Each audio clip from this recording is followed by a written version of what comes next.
Meninas, primeiro eu queria agradecer vocês por terem aceitado o convite de virem para o nosso projeto que a gente está chamando aí de Insight.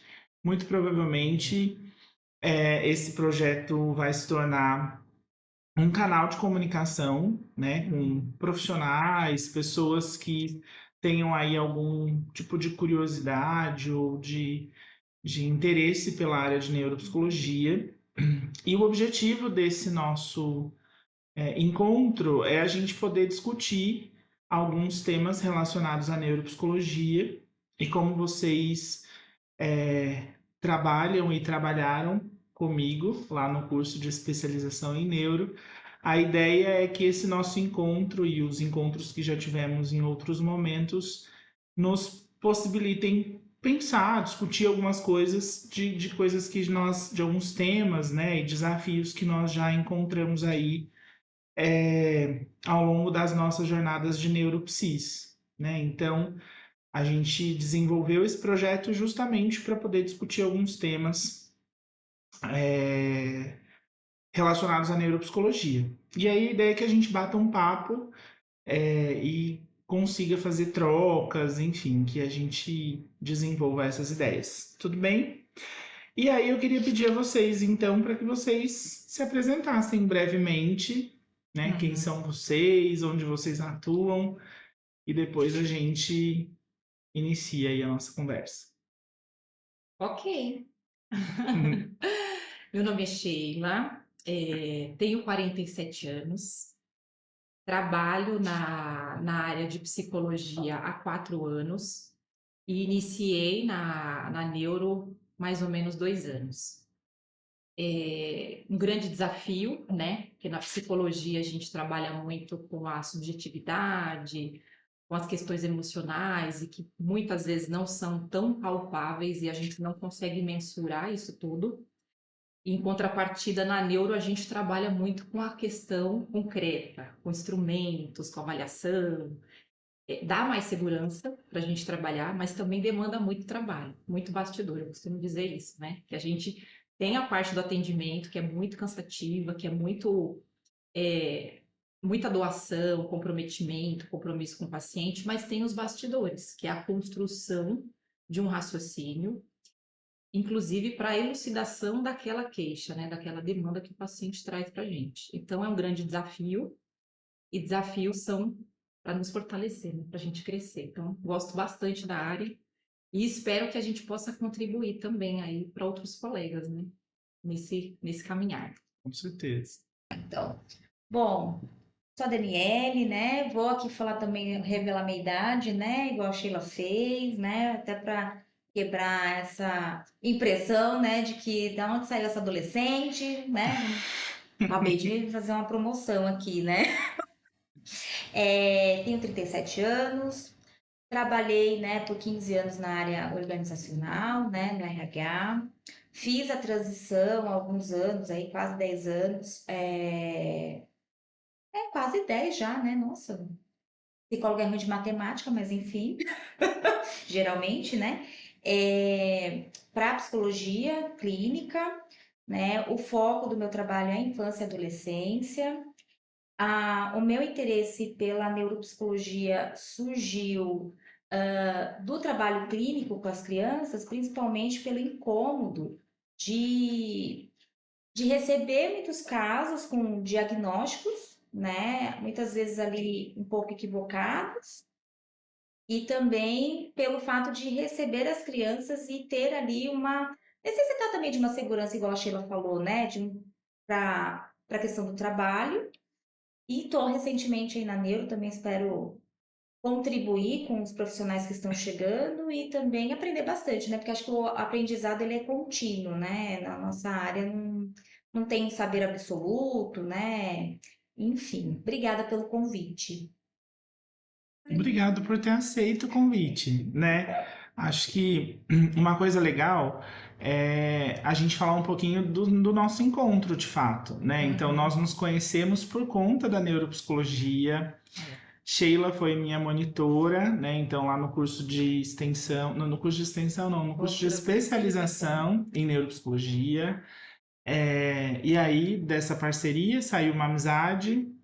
Dani começou como minha aluna, hoje é minha monitora e também amiga, então acho que a neuro aproxima pessoas. Muitas pessoas olham para os neuropsis ou para qualquer psicólogo que trabalhe com avaliação e tem um certo estigma, né, de que o psicólogo que trabalha com avaliação rotula, acaba vendo de uma maneira muito objetiva e não subjetiva, então desconsiderando a especificidade de cada pessoa, e não é bem isso, né? A área de neuro é uma área que aproxima muito pessoas, principalmente profissionais, porque a gente precisa de fazer trocas, de pedir, né, uma opinião sobre o que um caso difícil, sobre bater um papo, descobrir quais são os melhores instrumentos. Então, tem aí algumas coisas que são muito legais.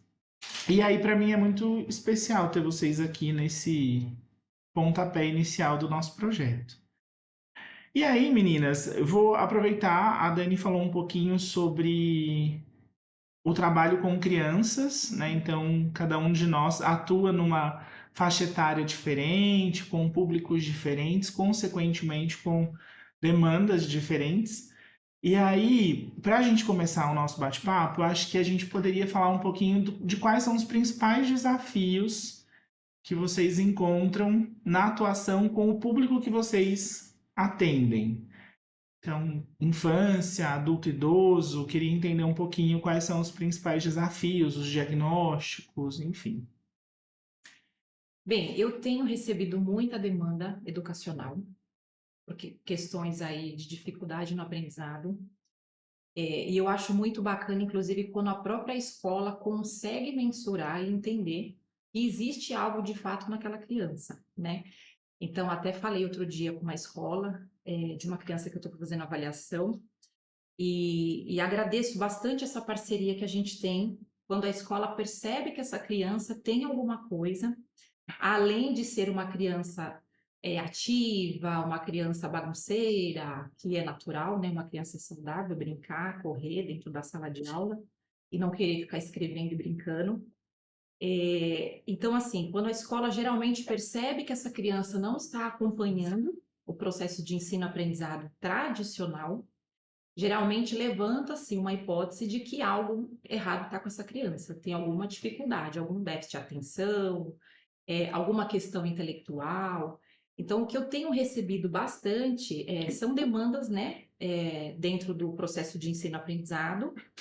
E aí, quando a gente recebe, muitas vezes vem com essa primeira impressão, né, de que a criança tem um transtorno específico do aprendizado, ou que a criança tem um transtorno do déficit de atenção, ou que a criança tem uma deficiência intelectual. Então, a gente não consegue entender e mensurar isso olhando para a criança. Então, é nesse ponto que eu acho que o nosso trabalho contribui muito, né, para esse processo de ensino-aprendizado, desse olhar mais humanizado, dessa linha terapêutica, dessa linha de reabilitação cognitiva em casos de criança que precisa realmente de uma reabilitação numa função específica. Então, eu recebo bastante demanda nesse âmbito escolar, e é de suma importância a gente entender que, independente da queixa, aquele ser humano é indivíduo, né? É individual. E a gente precisa olhar para aquela demanda com muito cuidado, muita propriedade. Então, a partir dessa demanda, a gente começa o processo de investigação. E aí, nesse processo de investigação, temos que nos preocupar, né, e nos atentar em fazer esse rastreio da melhor forma possível.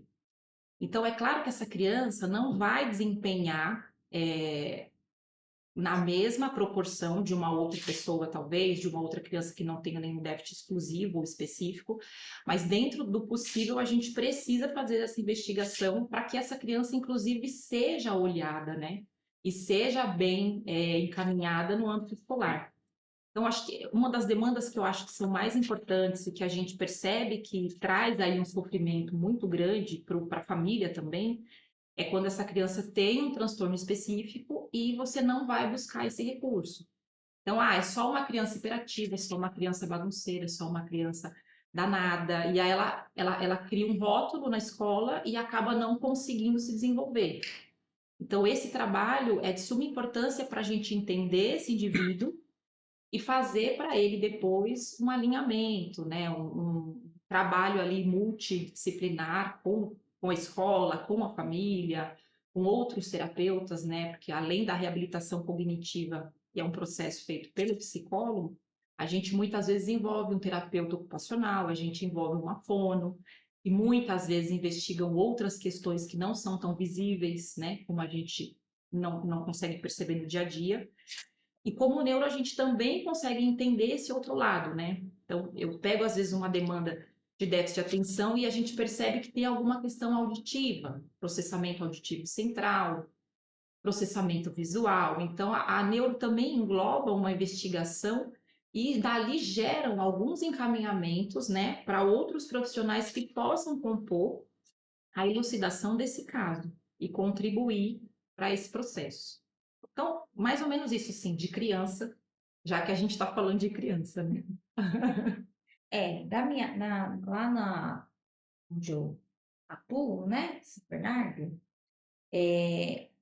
o que eu tenho recebido muito de demanda também vem dessa questão da aprendizagem, né? E muito também da questão de uma angústia que eu percebo, não só da escola, em ver o que está acontecendo com aquela criança, por que aquela criança não está aprendendo, performando, mas também uma angústia dos pais, né? Em nomear, muitas vezes, questões comportamentais, dificuldades. Você tá fazendo uma cara que tipo assim. Ai, desculpa, eu só tô te olhando. Ele faz isso. Gente, coitado desse povo, eles vão me detestar, né? Desculpa, Não vão, não vão. volto de novo. Não, pode seguir. Pode seguir? Então tá bom. É, Então, uma angústia ali dos pais em nomear questões comportamentais, né? Que muitas vezes não se trata de uma patologia, né? De uma psicopatologia, mas de uma infância que está num outro lugar, num outro momento da história, onde, pelo menos na minha época, eu podia brincar na rua, eu podia ter esse movimento do brincar. O brincar hoje no, no, no momento atual, como que é, né? A gente fala que temos crianças de prédio, né? Fica muito na tecnologia, muito voltado para o concreto, não desenvolve muito essa parte simbólica e vai com excesso de energia para a escola. Então, muitas vezes a criança é hiperativa, não porque ela tem um déficit, né? Cognitivo, mas sim por um excesso de energia que ela não consegue, né? Extravasar. Então, hoje a minha demanda, né, tem sido as demandas que têm chegado ao consultório são muito também por conta da questão da aprendizagem, né? E o incômodo e o trabalho que tem sido feito também tem sido muito no sentido de fica muito fácil a gente rotular, né? É muito perigoso o nosso trabalho, né? Se ele não for levado de uma maneira muito séria, dando rótulos, né, para as crianças, né? Quando na realidade, às vezes, quando a gente faz o processo ali de avaliação neuropsicológica, muitas vezes a gente se depara, né, com dois momentos. O primeiro inicial, quando a gente recebe a criança e, nossa, na anamnese, né? Não sei se acontece isso muito com vocês, mas na anamnese a gente fala assim, nossa, tá aí o diagnóstico, né? Nossa, isso aqui é TDAH, isso aqui é um autismo, né? Um TEA. E quando a gente desenvolve todo o processo avaliativo e a gente chega ali naquele raciocínio clínico, de fazer o compilado de todos os resultados, não só dos testes, mas também da observação clínica que a gente faz com a criança, né? A gente se depara, opa, tem uma questão muito emocional aqui envolvida, a gente muitas vezes não consegue nem fechar um diagnóstico por conta disso, precisa envolver outros profissionais, como a Sheila falou, né? Fono, neuropediatra, às vezes psiquiatra, né? Então, assim, é muito complexo o trabalho da neuropsicologia, acho que é por isso que eu me encanto, eu gosto do difícil, né? Então, não vou para essa linha do simples, né? Então, eu acho que hoje tem sido assim o meu olhar para o trabalho e o que tem chegado para mim, essa questão dos diagnósticos diferenciais, né? Sim. E é legal, né? Eu vou pegar um gancho no que a Dani estava dizendo, de que talvez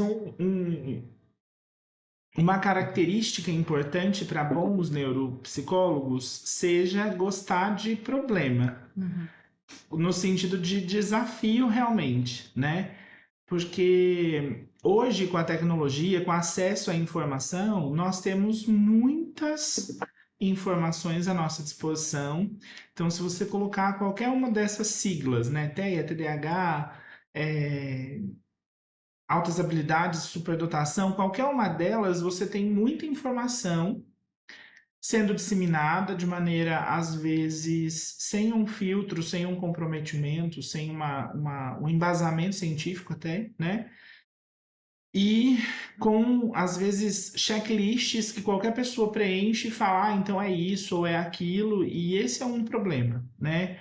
Porque nós muitas vezes nos deparamos com histórias de vida de famílias, de crianças que têm um perfil ali que a gente acredita ser uma coisa, e ao longo do processo se revela uma outra condição, né? Então, de fato, acho que gostar de desvendar as informações ou de entender a fundo por que aquelas características comportamentais ocorrem é uma habilidade básica de qualquer bom neuropsicólogo, né? Acho que hoje nós vivemos um momento de desafio por duas outras questões. Acho que até a difusão, né? Então, a divulgação dessas informações de maneira rápida e em qualquer base ou em qualquer site faz com que as pessoas se sintam aptas a olhar para um conjunto de comportamentos e dizer que uma determinada criança tem uma condição ou outra, né? E isso é muito sério. O que me leva a um outro ponto, né, que a gente estava falando agora, acho que foi a Sheila que disse, de o quanto é desafiador fazer um diagnóstico, independente de qual profissional você seja, né? Mas na área da neuropsicologia, isso é um pouco mais complexo, né? Então, quando a gente trata ou trabalha com o neurodesenvolvimento, a gente tem aí algumas variáveis que tornam esse processo mais complexo. E uma coisa que me preocupa muito, e infelizmente eu tenho ouvido isso na minha prática profissional, principalmente quando eu troco informação com alguns profissionais, até psicólogos, às vezes, de que a frase é só de olhar a gente já sabe que é TEA. Só de olhar, nossa, é muito claro que essa criança tem TDAH, né? Só de olhar.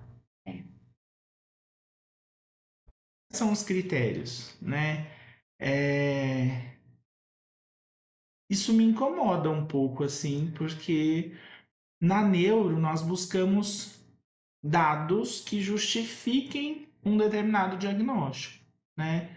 E eu acho que nenhum profissional bastante comprometido com o paciente, com o que aquilo vai ter de impacto na vida de um indivíduo, não dá um diagnóstico só de olhar, mas faz uma avaliação detalhada, pormenorizada, processual, né? Então, eu encontro uma criança duas vezes e dou um diagnóstico, né? Uma criança, ela se transforma tanto dentro de um período de um mês, às vezes, né? E aí você não faz o processo, não busca quantificar aquilo que você está observando, então acho que é um risco, acaba se tornando um risco muito grande. E infelizmente, eu, pelo menos na minha prática, tenho me deparado, infelizmente, com essas falas que me preocupam e que vão justamente contra a ideia da neuro, né? Pelo menos da neuropsicologia, que é não você só quantificar um comportamento, mas buscar entender a história, se aquilo é uma questão mais comportamental. Então, às vezes, a criança tem todo um padrão de funcionamento de TDAH, então, de um paciente com transtorno de déficit de atenção e hiperatividade. Mas quando você vai ver a família dessa criança, é uma família sem rotina, que não tem regra, que os pais estão fazendo 20 mil coisas ao mesmo tempo e que acabam não conseguindo organizar a rotina daquela criança, né? E aí, será que é de fato um TDAH ou é uma questão de adaptação, de aprender a se organizar, né? Então, eu acho que a gente corre alguns riscos quando a gente não diferencia o que é resultado de um ambiente que está ali por N motivos, né? E aqui a gente não está julgando os motivos para o ambiente não estar organizado. A gente não é nossa intenção fazer isso, mas às vezes, em função dos desafios que os pais encontram, o ambiente é desestruturado, desorganizado, e por tabela a criança também fica desorganizada. Né? Então, nesse caso, a gente está falando de uma criança com um diagnóstico de transtorno do neurodesenvolvimento, ou a gente está falando de uma criança que, se passar por um processo de reestruturação de rotina, se a família se readequar, é claro que isso é muito difícil, né? Falar para, olha, trabalhe menos, esteja mais com seu filho, né? Eu acho que eu não tenho filhos, mas deve ser frustrante você precisar trabalhar um monte e aí alguém chega e fala para você, viu? Então, não está sendo suficiente tudo que você está fazendo, né? Então, mas é diferente você ter esta condição comportamental e uma condição de fato neuropsicológica, né? E a gente tem que tomar muito cuidado para não confundir essas coisas. E aí eu acho legal uma coisa que você falou, né, da questão processual e do peso que é a responsabilidade que a gente tem quando a gente está fazendo uma avaliação, porque assim, às vezes a gente se depara com demandas do tipo da urgência, né, o tal da avaliação, pastelaria, fast food, você faz em quantas sessões, né, 2, 3, né, sessões, e Quando sai o laudo? quando sai o laudo, exato, né? Nossa, mas demora tudo isso, né? Então, assim, eu fico pensando muito na responsabilidade que a gente carrega, porque, cara, se você dá um diagnóstico errado, ou você não dá o diagnóstico, né? A ausência também, você vai afetar e impactar a vida dessa pessoa pro resto da vida, né? Porque assim, é um nome que ela vai carregar, é um rótulo, querendo ou não, a gente tem uma sociedade ainda que é,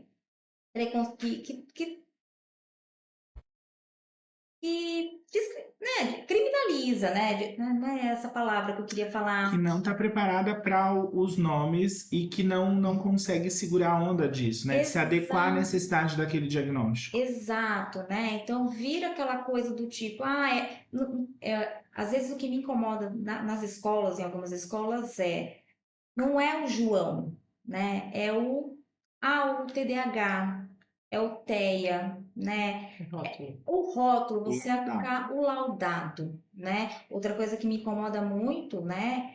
É a questão de vamos ver o que o Joãozinho, né, ou a Mariazinha precisa para adaptação naquele ambiente escolar, né? Tá, mas o Joãozinho e a Mariazinha não tem laudo, né? E aí acho que é uma reflexão que a gente pode até promover para as pessoas, do tipo, a gente tem que olhar só para o nome, né? Ou a gente está olhando para quem? Para quem, né? Às vezes a gente precisa olhar para a criança, né? O que você estava falando, às vezes é só uma questão de rotina, de ambiente, né? Não só a questão do laudo em si, né? Mas isso tem me incomodado bastante, essa questão da urgência, do fast food, do laudo pastelaria, da avaliação que não segue um processo, né? Então, assim, em 2 sessões, é o que você falou, né? Se a gente vê a criança por mais tempo, a gente tem muito mais condição e material para poder avaliar de forma adequada, né? E eu costumo sempre dizer para os pais, né, Dani, que o laudo ou o relatório de avaliação, ele vai ter lá, em uma das partes, aquilo que a gente chama de conclusão. E ali na conclusão, obviamente, nós apresentamos o diagnóstico, seja ele por um dos diagnósticos de transtornos do neurodesenvolvimento, ou seja a exclusão de um transtorno do neurodesenvolvimento, enfim. Mas esse momento em que os pais recebem o relatório não é o final do processo. Né? Muitos pais, e isso é muito preocupante, principalmente em relação ao TEA, né? Que é o autismo, porque as pessoas querem o diagnóstico, eu não sei nem se elas desejam no sentido de quererem oficialmente, mas elas entendem que aquele documento é tão importante para tudo que vai vir depois que o objeto de desejo é justamente o relatório. E uma das discussões que eu faço, né, o laudo, uma das discussões que eu faço é assim, olha, saber o nome do que o teu filho tem é o começo do processo. É claro, a gente precisa saber o que aquela criança tem, por quê, ou qual a condição ela apresenta, porque com base na condição, então eu vou tratar o TEA com essas ferramentas e essas intervenções. Eu vou tratar o TDAH com essas ferramentas e essas intervenções. Então, saber o nome nos permite entender o universo que nós temos de possibilidades para que a gente faça a intervenção. Mas o mais importante ainda é como nós lidaremos com essa criança a partir desse momento. E, infelizmente, algumas escolas, algumas famílias, alguns profissionais veem a criança, né, como se o João deixasse de existir e surgisse um novo indivíduo, o TEA, ou o TDAH. E aí a gente, então, faz adaptação de prova para ele, faz adaptação de atividade na escola, mas não com o intuito de tornar a vida do João mais fácil, mais prazerosa, mais funcional. É só adaptação pela adaptação, porque a lei manda, né? Nós estamos aí numa leva de leis sendo revistas e sendo estabelecidas para garantir o direito dessas crianças, mas o desafio maior é o como a gente vai tratar esse indivíduo a partir do momento que a gente sabe qual é a condição dele. E um relatório, um processo de avaliação neuropsicológica bem conduzido, feito de maneira processual, permite que o profissional oriente a família em como fazer as coisas daqui para frente, quais profissionais acessar para fazer um plano de intervenção individualizado, né? Então, para aquele sujeito.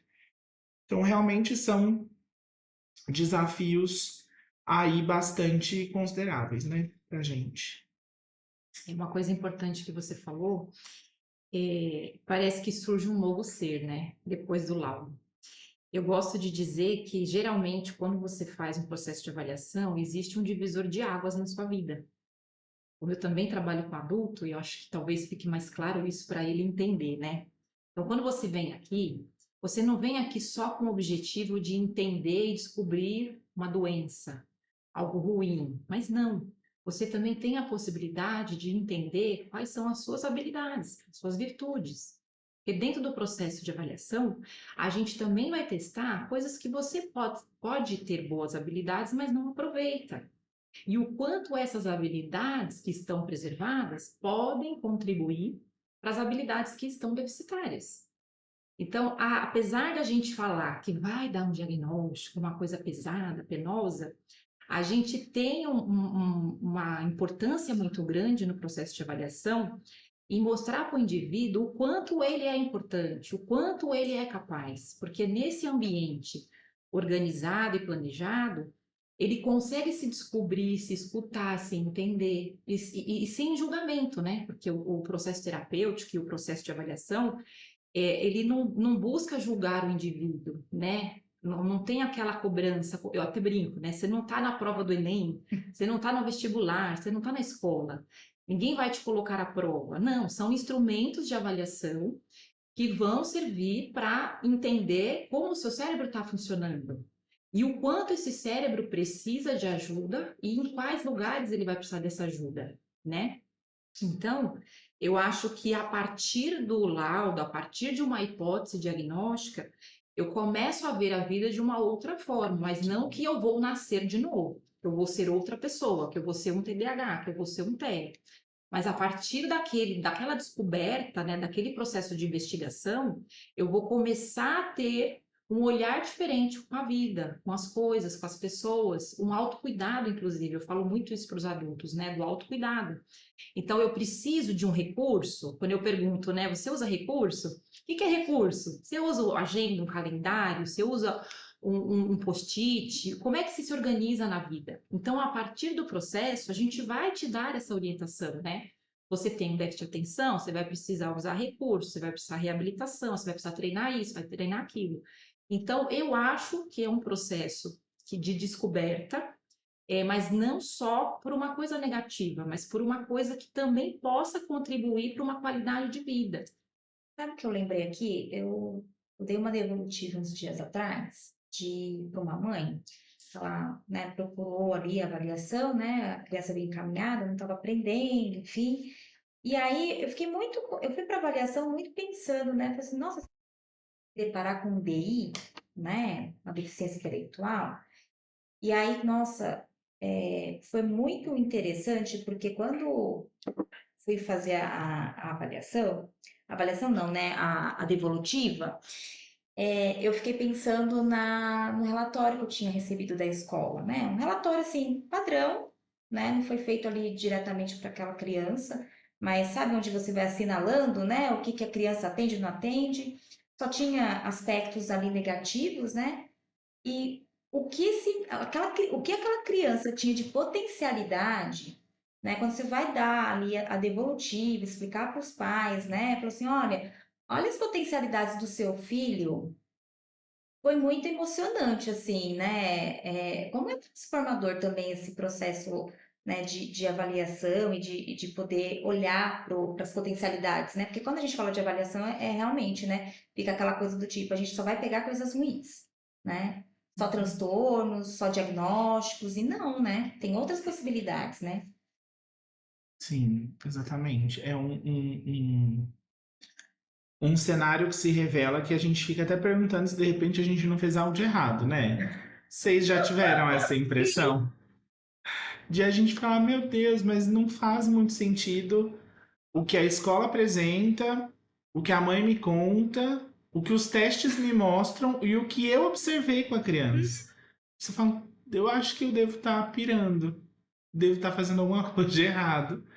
E aí a gente pira exatamente a questão de bastidor, né? A gente fica quebrando cabeça por horas na hora de escrever o relatório, porque a gente precisa fazer essa integração das informações. E amei a supervisão, né? Por isso que é importante, né, Jonathan? A supervisão e às vezes até o momento de discutir, né? Do É. tipo, olha, tô com um caso assim, você viu, isso aqui apareceu nesse relatório, nesse resultado de teste, Uhum. não tô entendendo, né, o que pode ser, o que, enfim, isso pode significar. E aí eu acho que é legal ter essas trocas, né? É uma área que nos aproxima bastante e que faz a gente quebrar a cabeça realmente, né? Enfim, são desafios. Bom, gente, e aí tem um outro ponto, né, que eu queria ouvir um pouquinho a opinião de vocês sobre, relacionado à avaliação neuropsicológica ainda, mas existem muitas discussões e compreensões diferentes, inclusive de neuropsicólogos, sobre o que exatamente a avaliação neuropsicológica avalia. Uhum. Então, eu já me deparei com profissionais que acreditam que a avaliação neuropsicológica deve se restringir apenas à avaliação cognitiva, então de habilidades cognitivas. Eu sou um dos profissionais que defendem uma avaliação mais ampla, então a gente entender aspectos de personalidade, aspectos emocionais, porque a gente é o ser humano é um ser cheio de complexidades. Então eu queria ouvir vocês, assim, o que que vocês entendem que a avaliação neuropsicológica deve abranger no processo, enfim. Bem, eu acho que seria legal a gente entrar naquele consenso que a gente falou anteriormente, de que muitas vezes você recebe uma demanda no consultório de uma pessoa que está disfuncional naquele momento específico da vida. E aí a gente começa a fazer o raciocínio clínico e um cronológico da vida, né? Então, dentro do processo de avaliação neuro, existem a investigação das funções cognitivas, dos aspectos emocionais, eu deixo isso muito claro para os pacientes, né? Que eu não vou avaliar só a questão cognitiva, os aspectos emocionais, comportamentais, e diante desse processo, você pode se deparar com uma situação em que o paciente está disfuncional naquele momento, né? Então, estou com um paciente que, vou dar um exemplo aqui, eu estou com muita dificuldade de passar numa prova, por exemplo, num concurso, ou eu estou com muita dificuldade de atingir um cargo superior no trabalho, E hoje eu entendo que eu esteja dentro de um espectro, dentro de um diagnóstico de TDAH. Ah, eu sou desorganizado, eu não consigo dar conta, e por isso que eu não consigo estudar, não memorizo as coisas e tal. E é uma coisa muito pontual, e aí a gente começa a fazer ali uma leitura, né, do processo. E aí, quando você coloca o paciente para executar o processo de avaliação, então ele começa a fazer testes específicos para atenção, para memória, funções executivas, praxia, gnosia. E aí, quando a gente vai para os aspectos emocionais, você começa a entender que aquilo não conversa, né? Então, assim, por exemplo, eu tenho um transtorno déficit de atenção, provavelmente eu vou ter um declínio cognitivo na atenção, provavelmente eu vou ter um declínio cognitivo nas funções executivas. E isso é um conjunto. E aí, quando eu vou para os aspectos emocionais, eu entendo que essa pessoa tem uma carga emocional que provavelmente não foi olhada, não foi tratada ao longo da vida e que hoje tem se manifestado através de declínio cognitivo. Então, eu estou emocionalmente muito sensibilizado, muito traumatizado com alguma questão específica da minha vida. E, obviamente, eu não vou dar conta de um vestibular, de um desafio, de um cargo novo, de uma prova, porque eu não estou emocionalmente preparado para aquilo, né? Não porque eu tenho um déficit de atenção. É claro que os meus aspectos cognitivos vão declinar em decorrência do emocional. Então, se a gente comparar aí para um atleta, ele tem todo o potencial físico, cognitivo, para executar uma atividade, mas ele está emocionalmente abalado, ele vai cair, ele não vai terminar, ele não vai concluir a série. E é porque ele tem alguma deficiência física, ou ele não é capaz de dar conta daquilo que ele treinou a vida inteira? Não. Emocionalmente, ele não estava preparado para aquilo, ele precisa cuidar do emocional e depois a gente entender se aquilo não é uma nuvem de fumaça. Cognição tem um prejuízo ou se é o emocional que está me tornando disfuncional por conta de N fatores aí que a gente ignora ao longo da vida. Sem dúvida. E você falando isso, Sheila, eu fiquei pensando muito em dois aspectos, né? O primeiro deles tem a ver com uma espécie de banalização dos nossos diagnósticos, né? Então, todo mundo hoje consegue acessar essa informação por meio da internet, enfim. E aí, quando nós vamos ler os critérios diagnósticos para transtorno do déficit de atenção e hiperatividade, todos nós preenchemos os critérios, né? Quem nunca esqueceu de pagar uma conta? Quem nunca esqueceu onde colocou o carro no shopping porque parou correndo? Quem nunca deixou a luz acesa quando saiu de manhã e chegou em casa à noite e estava lá? Quem nunca foi no supermercado para comprar milho e voltou com todos os itens que não eram necessários e esqueceu do milho? Então, todos nós vivemos uma vida muito cheia de coisas acontecendo e temos funcionamentos que podem mascarar o diagnóstico de transtorno de déficit de atenção e hiperatividade, né? Isso significa que nós temos o transtorno? Não necessariamente, né? Então, acho que a gente precisa tomar cuidado porque existe hoje sim um movimento de banalização dos diagnósticos, né? Então, todo mundo está se auto-diagnosticando depois de dar um Google. Deu Google, a gente vai lá e chega a uma conclusão. E tem um outro fator, né, que é o segundo aspecto, que é a cortina de fumaça, né? Então, uma alteração atencional, ela precisa ser justificada por uma dificuldade em executar uma tarefa de atenção. Por isso que os testes, eles são estruturados, né, padronizados de uma maneira que a gente tenha, então, certeza de que nós estamos avaliando isso que a gente chama de atenção, que é uma capacidade cognitiva.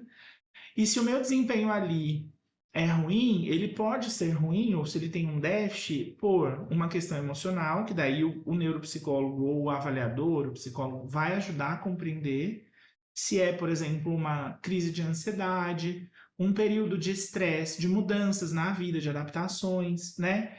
Então, é muito comum que pessoas que tenham o transtorno de ansiedade generalizada, que é um transtorno psiquiátrico confunda os sintomas ou tenha sintomas muito parecidos com sintomas de TDAH. Então a pessoa não se concentra, a pessoa não consegue começar e terminar uma atividade, não por falhas atencionais, mas por uma condição emocional, talvez pela questão da vida, por mudanças que ocorreram, que fazem com que ela tenha todos os sintomas de TDAH, mas quando você avalia, não existe falha atencional, não existe falha de função executiva, né? Então, do ponto de vista cognitivo, tá tudo preservado. Mas do ponto de vista de topografia, então de comportamentos que a gente observa, são comportamentos muito próximos ao diagnóstico. E aí, ter essa informação é importante, né? Então, limpar, né? Tirar essa dúvida de o que gera aquele conjunto de sintomas que a gente está observando. Sim, sim, eu concordo. E nesse cenário, muitas vezes a gente se depara com pessoas também que confundem esse diagnóstico por uma questão pontual, como a gente falou agora, e banalizando essa questão emocional, né? Então, eu gosto muito de comparar a saúde mental com uma parte óssea. Eu sempre falo isso, acho que os pacientes até vão lembrar dessa minha fala.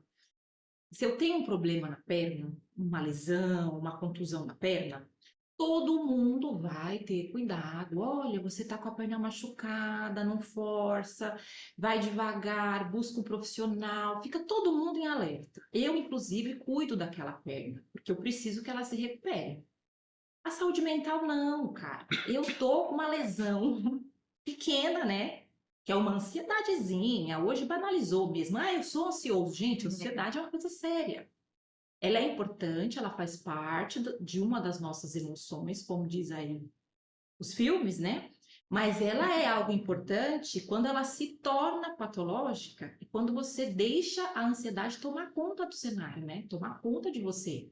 Ela começa a fazer com que você trabalhe de forma ansiosa, acorde, durma, se relacione com as pessoas dessa forma, e aí, consequentemente, ao longo da vida, então, assim, vamos voltar para a perna. Eu não cuidei, né, daquela machucado na perna.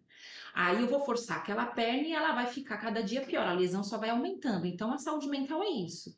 Eu me percebo ansiosa, né, às vezes na adolescência, na escola, mas aquilo é bobeira, ninguém tá nem aí, eu vou empurrando aquilo com a barriga o resto da vida. E aí chega um momento da vida que essa ansiedade começou a tomar conta, e aí eu me torno disfuncional. E aí, por eu estar disfuncional, aí ela vai se manifestar de forma física. Por quê? Eu deixo de produzir, eu deixo de entregar, eu deixo de trabalhar. Eu falo que a ansiedade, a depressão, ela nos impede de sair de casa, de viver. E aí é quando eu começo a ser percebido, quando eu começo a me perceber com uma lesão, porque é uma lesão invisível, e aí eu vejo, não, tem alguma coisa errada, porque antes eu trabalhava, antes eu saía. Não é ansiedade, é a depressão, é um TDAH. Hoje em dia a gente fala muito do borderline, a gente fala muito do burnout, a gente fala muito do transtorno de humor. Então é sempre uma coisa muito grave, né? Quando você vai buscar uma avaliação neuro. Não pode ser ansiedade, porque a ansiedade é uma coisa natural, simples. Gente, e não é. Ela nos paralisa, ela nos impede de sair de casa. E a gente Sim, tem muitos declínios cognitivos por conta dos aspectos sim, emocionais. sim. Muito. Que mascaram, né? Ou que tornam nebuloso ali a manifestação do ponto de vista de comportamento. Sim. Parece ser uma falha atencional, quando na verdade se trata de uma queixa emocional, né? Isso é bem complicado e comum. E eu acho que uma coisa interessante, né? Eu sei que a Dani é uma das adeptas à avaliação neuropsicológica mais integrada, né? Mais ampliada. E às vezes avaliar justamente características de personalidade, né? Então, saber quais são essas características de funcionamento do indivíduo é muito importante, né? Então, Sim, porque senão a gente fica muito induzido, pelo menos na minha percepção, a diagnosticar de fato os transtornos, né, por exemplo, do déficit de atenção, né? Então, assim, a gente tem escalas lá de ansiedade, mas pelo menos eu desconheço um teste, né, que avalia ali a ansiedade. E os projetivos, por exemplo, né, como o Pfister, ele traz esses dados para a gente, né? Então, assim, quando a gente vai avaliar a dinâmica psíquica daquele indivíduo, a gente percebe que existe uma ansiedade ali muito exacerbada que está comprometendo todo o processo cognitivo daquela pessoa. Como é que eu vou dizer que aquela pessoa tem um TDAH naquelas condições, né? Porque é o que você estava falando, né? Tem correlação, né? A ansiedade e o TDAH, eles agem nas mesmas áreas, né? Do cérebro. Então, assim, precisa de um diagnóstico diferencial, né? Precisa de uma análise mais ampla para a gente poder, de fato, emitir um laudo, né? Fazer uma avaliação mais segura, porque é isso, está banalizado, né? Hoje as pessoas já chegam no consultório, na realidade, as pessoas às vezes chegam no consultório buscando só o documento, porque elas já chegam diagnosticadas, Sim. né? Não sei como com vocês, mas tipo, então, meu filho é TEA, né? Ai, a minha filha é TDAH, né? Altas habilidades também, né? Não sei Também. como é que tá para vocês, né? Mas, por exemplo, tenho percebido um movimento, né? Porque tem uma questão assim do TDAH, e parece que o pessoal vai compreendendo que o TDAH não aprende ou ele não tem QI suficiente, né? Ele é o preguiçoso, né? E aí, quando percebe que a criança tem um potencial, né? Tem uma inteligência ali, né? Destacada, e tem prejuízos, né? Tá tendo prejuízos ali na escola, vem os pais, né? No sentido, olha, então altas habilidades, né? Então, assim, é muito complexo. Eu acho que eu acabei também viajando aqui um pouco, né? A gente estava nessa avaliação mais ampla, mas de fato, né? Acho que avaliar a personalidade, os aspectos afetivos contribuem bastante para essa questão da gente ir diminuindo essa questão da banalização dos diagnósticos, né? E você tocou num ponto, Dani, que eu acho essencial, que é o diagnóstico diferencial, né? É um conceito muito difundido no sentido de dito, mas não tão claro do ponto de vista de conhecimento, inclusive dos profissionais, né? O que é diagnóstico diferencial? E quando a gente faz uma avaliação mais ampla, mais integrada, a gente acaba tendo informações de como esse indivíduo funciona na totalidade, né? Então, nós podemos ter um paciente que tem uma dinâmica de funcionamento mais ansiosa e isso compromete o cognitivo, né?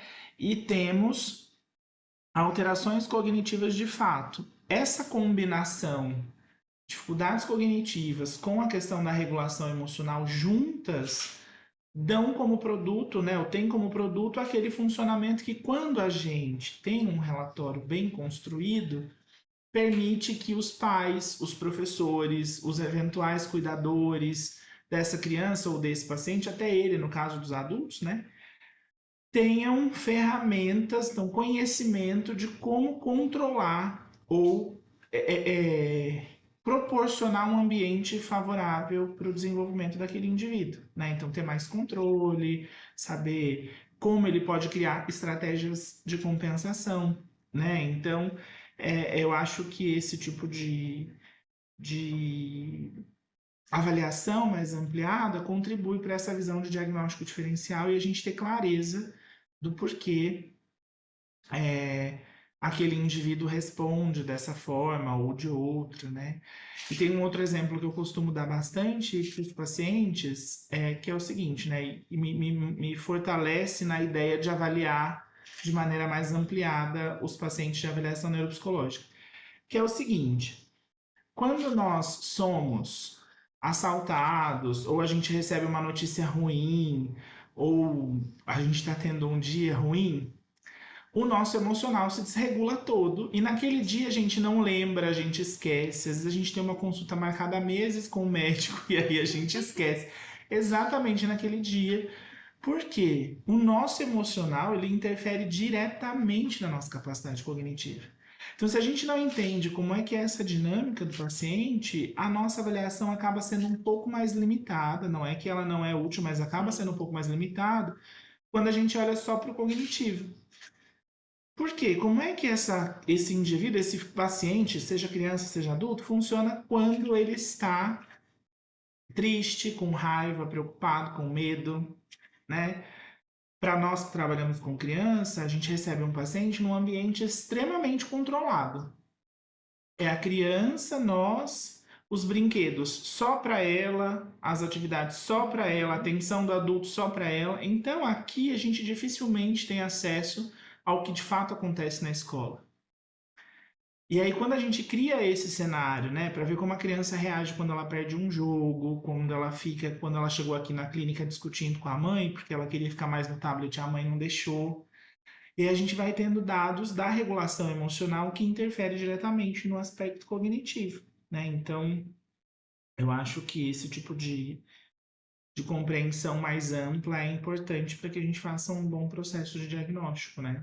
Que sai daquela, né? Tem alguns profissionais, né, que comentam, mas também tem os memes, né? Da nossa área, né? Do tipo assim, é só aplicar um teste, né? Porque É só.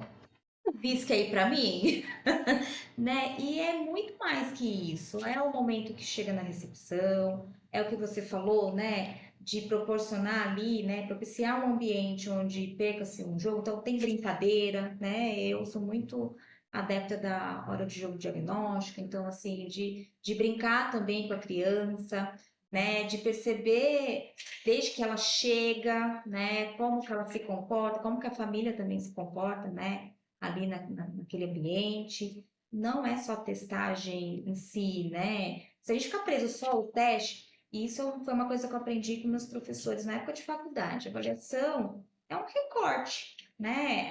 É um recorte do momento, né? Então, assim, se a gente se prende só aos resultados em si e não vê o todo, a gente fica com um olhar muito pesado, né?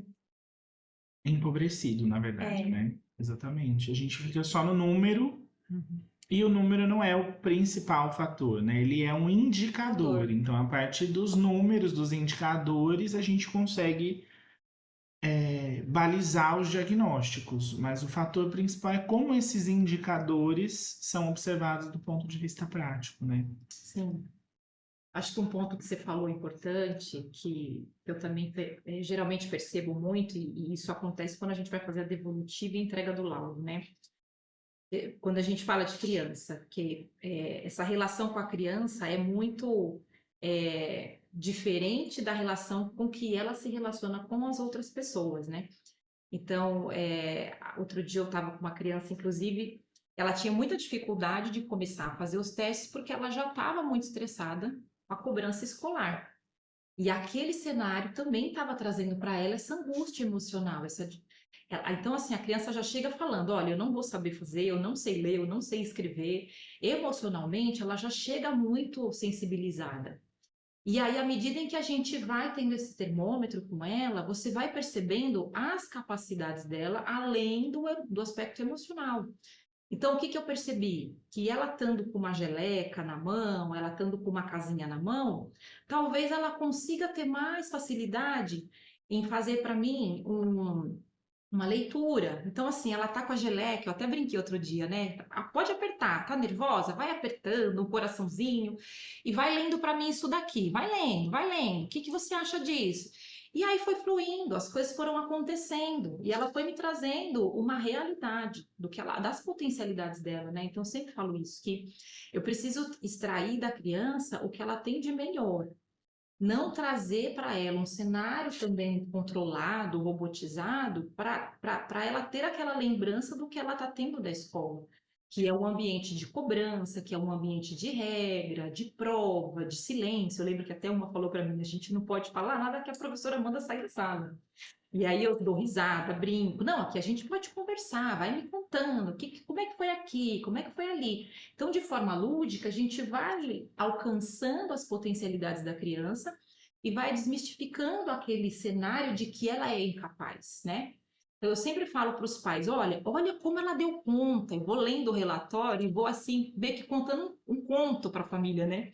Aí tem família que até se emociona, fala: nossa, ela fez isso, ela fez, olha aqui, ela é capaz.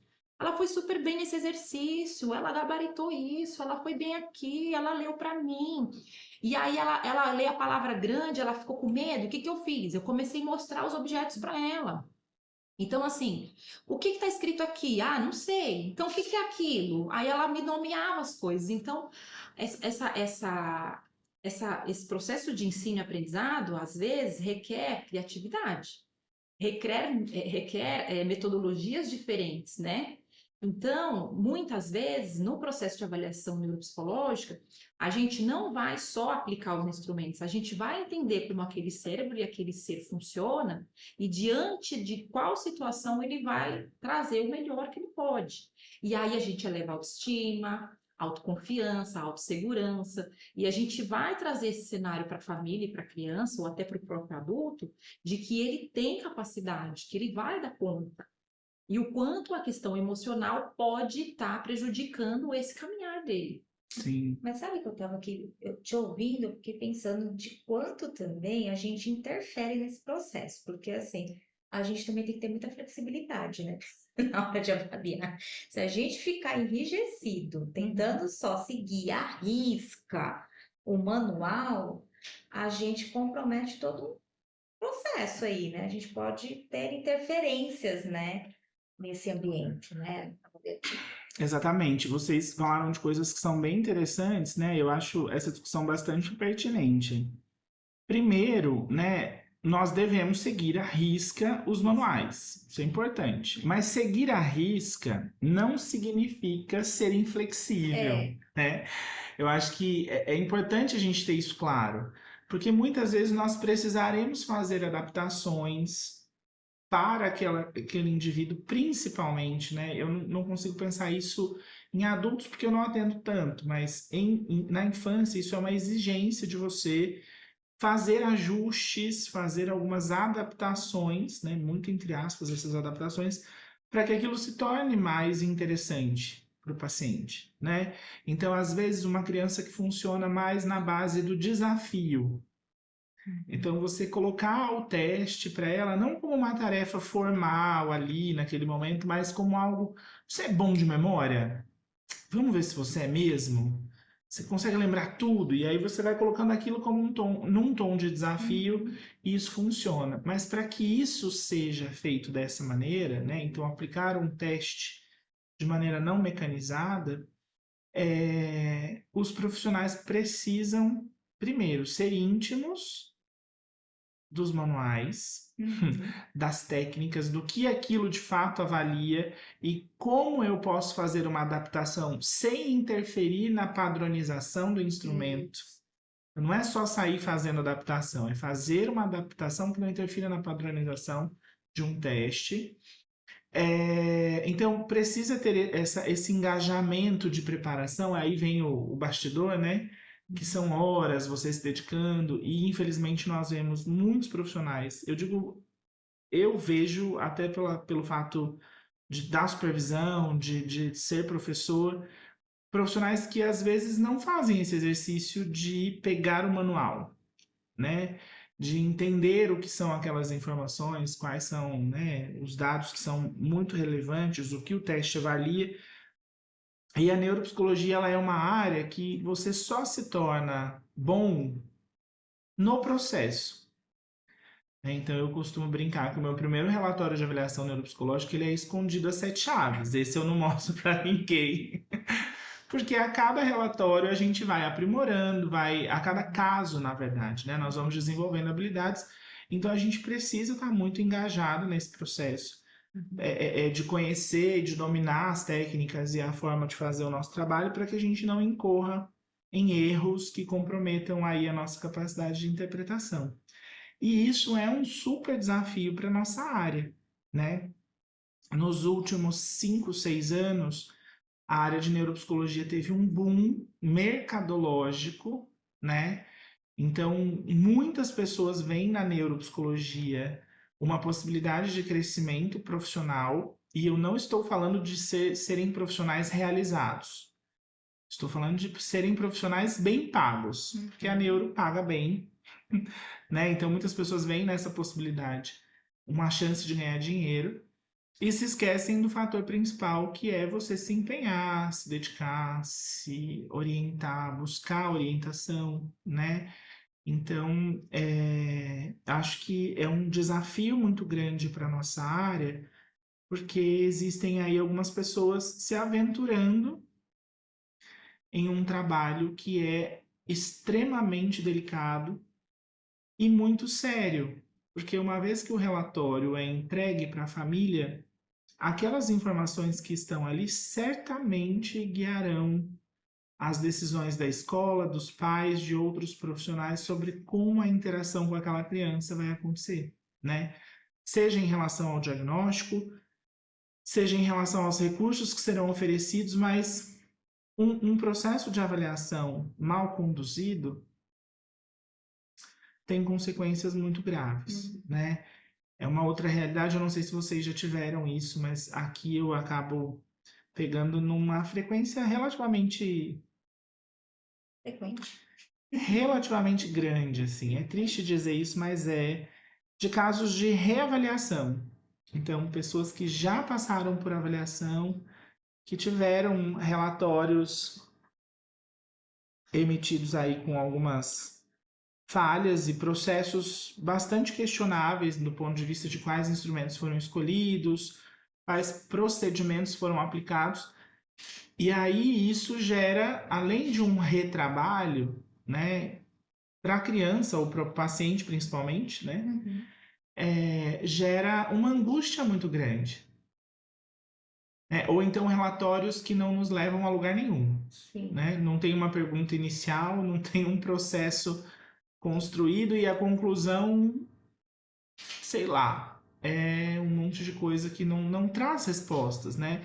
E as famílias ficam muito angustiadas, porque a criança, ela tá ali, né? A família precisa dar conta dela, oferecer os melhores recursos e sem uma direção, isso fica muito difícil, né? Então, acho que nós temos alguns desafios importantes para nossa área. Não sei se vocês passaram ou passam por isso em algum momento. Tenho notado isso também. Por exemplo, eu já peguei relatórios, né, de avaliação neuropsicológica com 2 laudas, né? E assim, avaliação de inteligência com um instrumento, com instrumento, com instrumento que não avalia inteligência, por exemplo, Sim, né? Então, sim, assim, já vivi isso. e aí, quando você recebe esses pais que já vêm ressabiados, né? É muito difícil até você mostrar para os pais que existe um processo sério, né? Então, a gente está vendo essa banalização da neuropsicologia e é muito da psicologia no geral, né? Acho que, felizmente, tá indo para essa linha dos, como é que fala? Dos TikTokers, né? E a gente está perdendo a mão no sentido dos estudos, da formação, da seriedade, né? Fica uma coisa do tipo laudos que, por exemplo, se você jogar no chat GTP, você emite, né? Porque não tem essa questão, essa preocupação do processo, dos estudos, enfim. Eu tenho notado pelo menos, tem chegado para mim também algo parecido. Bem, eu também, né? Eu também. Então, assim, o que geralmente eu gosto muito, assim, de cada dia, né? Buscar mais informação, troca de conhecimento. Então, é de suma importância que a gente sempre tenha uma pessoa que tenha mais experiência, que tenha mais vivência, para fazer essa troca, para fazer essa discussão de caso. Então, assim, como você falou, meu primeiro laudo realmente assim é algo que eu preciso guardar muito bem guardado, né? Lá na faculdade, lá no hospital, porque eu não entendia muito como o processo funcionava, era um processo de aprendizado, muita informação. Mas ao longo da nossa experiência, é obrigação buscar essa informação, buscar essa melhoria contínua no meu desempenho, no meu trabalho. e tratar esse trabalho cada dia com mais qualidade, né? Então, o que eu preciso avaliar? Então, assim, tem alguns colegas que eu escuto dizendo assim, o que você usa para essa demanda? Gente, não é essa demanda. Eu uso bateria completa para qualquer demanda. Eu não vou aplicar só inteligência porque o cara veio com uma queixa que ele está com um problema de que ele acha que ele tem deficiência intelectual. Não, gente. Avaliação neuro. Eu preciso avaliar tudo: atenção, memória, processos intelectuais, habilidades acadêmicas, quando a gente está falando aí de criança, aspectos emocionais. E isso engloba uma bateria robusta, isso engloba estudo, conhecimento dos instrumentos e dos protocolos. Então, o que eu costumo dizer, né? Eu não preciso deixar esse processo e esse bastidor maçante e pesado para o paciente. Essa carga é minha. Eu tenho essa obrigação, eu tenho essa responsabilidade. Então, é como eu gosto de comparar muito também a quando você tira a carta, né? Então, assim, você tirou a carta hoje, você tem a responsabilidade pelo seu carro, você tem que conduzir o seu carro sem fazer mal para as pessoas que estão à sua volta. Então, iniciei agora na carreira, né? Como a gente vê alguns profissionais, eu ainda não conheço isso, não conheço aquilo. Então, a gente tem sim profissionais e outros professores que possam continuar esse ensino e te ajudando a ir construindo esse raciocínio, essa facilidade, mas a minha parte é conhecer o meu trabalho e conhecer o processo com fidedignidade. Então, o fato de eu ter uma criança que tem um aspecto emocional, uma sensibilização maior, eu fico preocupada? Fico. Eu tenho paciente adulto que fala, se você falar para mim que vai colocar tempo aqui, eu já não vou fazer mais nada. Então, é um problema meu administrar essa angústia do paciente, não é dele. Ele não quer fazer teste que envolve tempo, então eu não vou fazer? Não. Eu tenho que me virar e fazer e seguir o padrão do teste. Então, o teste requer tempo, o teste requer isso, o teste requer aquilo. Eu preciso dar conta e cumprir o que está dentro da descrição do teste, independente do paciente estar ou não disposto a fazer. Isso é um trabalho meu. Então, esse peso é meu. Então, assim, a paciente tinha dificuldade com o tempo, não tem problema, vamos fazer essa avaliação aqui e vamos fazendo isso, eu vou com o tempo aqui, eu vou guardando aqui, coloco na perna e eu tenho que ir me virando, mas eu tenho que seguir aquele padrão. Por quê? Aquilo precisa sair dentro do que foi estudado, pesquisado, normatizado, regulamentado. Então, o manejo clínico é obrigação minha. E eu preciso seguir esse padrão. Sem dúvida. Mas não posso deixar de fazer. Não vou fazer porque a pessoa não consegue lidar bem com o tempo. Não, gente, eu preciso fazer porque isso vai me trazer uma informação importante. E o quanto esse tempo talvez não esteja mascarando um déficit de atenção, que para ela é um déficit de atenção e não é. É um aspecto emocional. Então é aí que é o desafio, né? É você conhecer a técnica, dominar o manejo clínico e, com isso, trazer esse conforto e esse acolhimento para o paciente também. Não deixá-lo desconfortável, preocupado. Quem tem que estar o tempo todo em alerta é você, não o paciente. Exatamente. E você falou uma coisa, Sheila, que é interessante, que tem a ver com o processo de formação que ocorre depois de formado. Então, não é porque você concluiu a especialização em neuropsicologia que agora você é um neuropsicólogo, né? Você se torna um neuropsicólogo a cada avaliação que você realiza, a cada paciente difícil e desafiador que você encontra. Então, como é que a gente vai adaptar isso? Quais são os melhores instrumentos, né? Será que de fato esse é um instrumento mais indicado para esse caso? E muitas dessas melhorias na sua capacidade de conhecimento vão ocorrer com a troca com alguém que tenha mais experiência, né? O ideal é que você, no processo inicial, aí, faça supervisão, e eu digo que não é só no processo inicial, porque tem momentos que a gente precisa consultar colegas para falar, olha, eu estou tendo essa impressão, o que é que você acha? Né?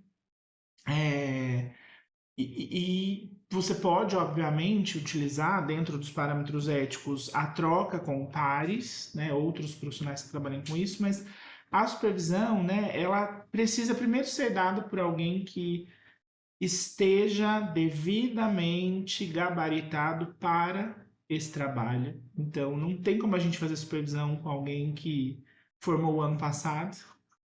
Não desmerecendo, a pessoa pode ser muito boa, pode ser muito empenhada, muito inteligente, mas a prática, a vivência torna o processo diferente, né? Então, a sua experiência, aquilo que você já passou, vai te permitir dar essa orientação. A supervisão é muito importante por isso, porque na hora em que você se depara com os desafios, você vai encontrar alternativas para contornar aquele obstáculo, né? De uma maneira que seja segura, eficiente. Então, acho que essa é uma demanda aí importante para os neuropsis, né?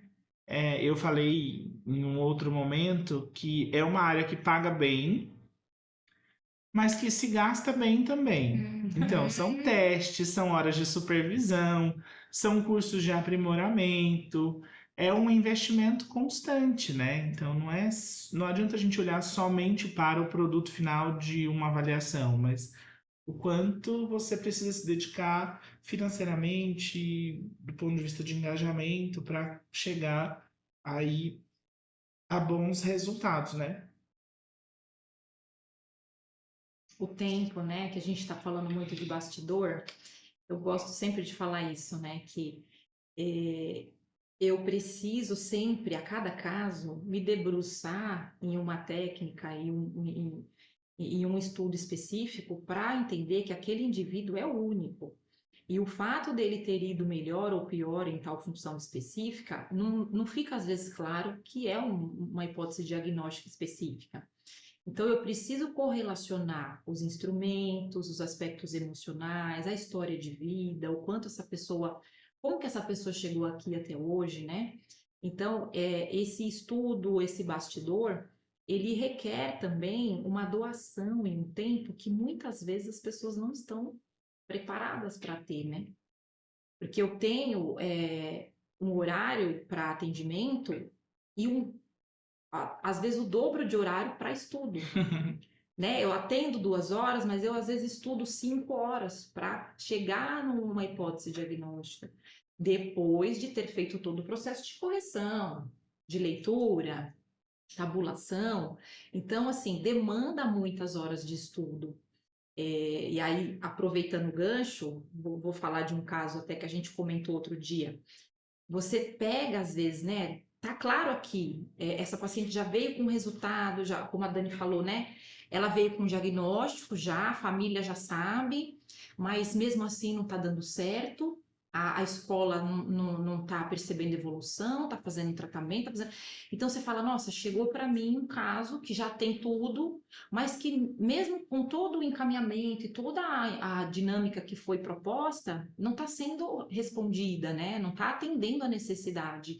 E aí você se depara com uma obrigação de que, meu, preciso entender o que está acontecendo, né? Essa linha de terapia, essa linha de reabilitação, enfim, está funcionando? Vamos amarrar todas as pontas?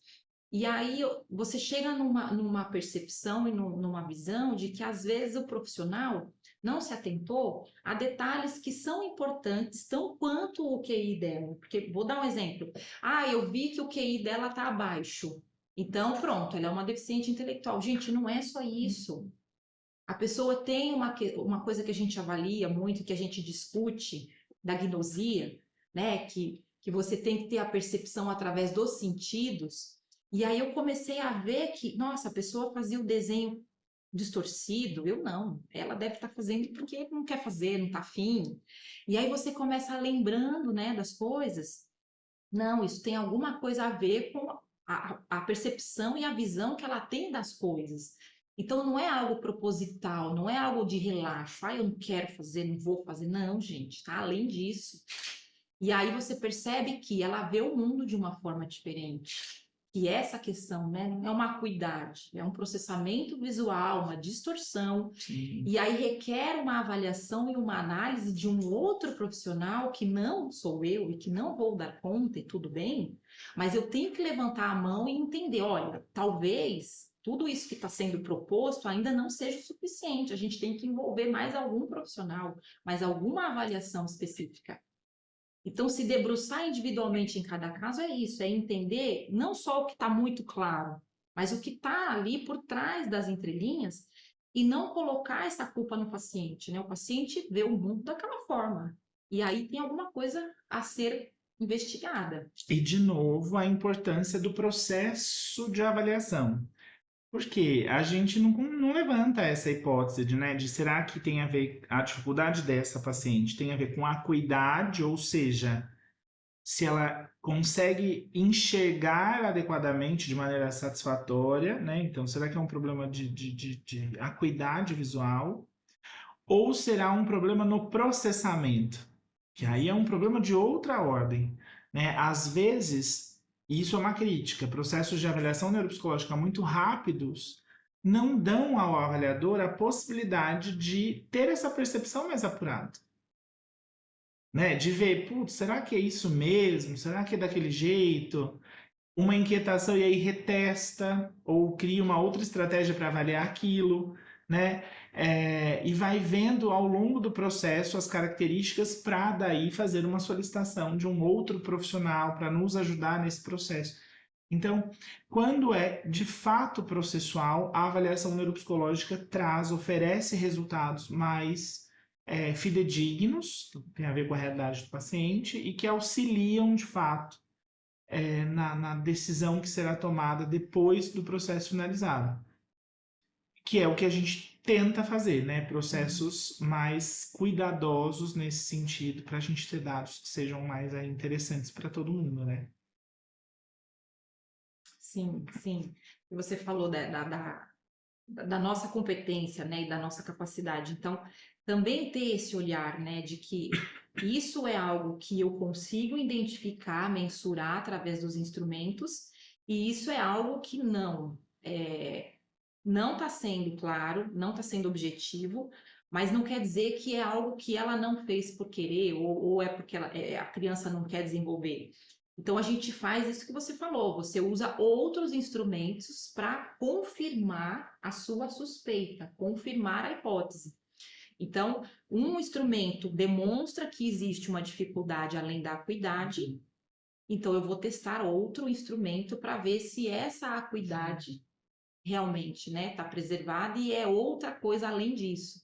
E aí a gente vai, através dos instrumentos, entendendo que há algo por trás e que a gente precisa de outros recursos.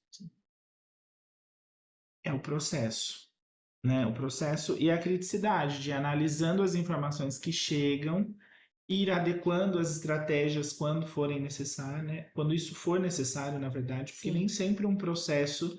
Às vezes você faz um planejamento perfeito e aquilo não vai se seguir até o final da avaliação, porque você vai ter que testar outras habilidades, enfim, né? Então acho que esse é o lance do processo.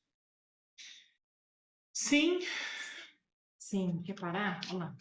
a gente vai finalizar? Quer que faça Ela um tá, fechamento? tá fazendo ali os cortes. Tá com um problema aí? Tá acabando. Ah, tá bom. Tá, beleza. Então vamos finalizar. Bora. Bom, meninas, eu queria agradecer novamente vocês terem participado desse nosso pontapé inicial no Insight, né? Espero que a gente tenha outras oportunidades para falar de neuropsicologia. Afinal de contas, a gente conversa muito sobre e é um assunto que nunca acaba, né? A gente sempre está ali falando, falando, falando. E enfim, quero só agradecer e dizer que espero que a gente se encontre de novo. Também agradeço pela oportunidade e desafio, né? Que a Sim. gente está sempre em constante aprendizado, né? E essa troca é muito rica também, né? Para nossa experiência. Também quero agradecer, né, o convite. É um desafio para mim, então nem se fala. Mas é muito boa a troca, né? É rica e que venham as próximas, né? Virão, certamente virão.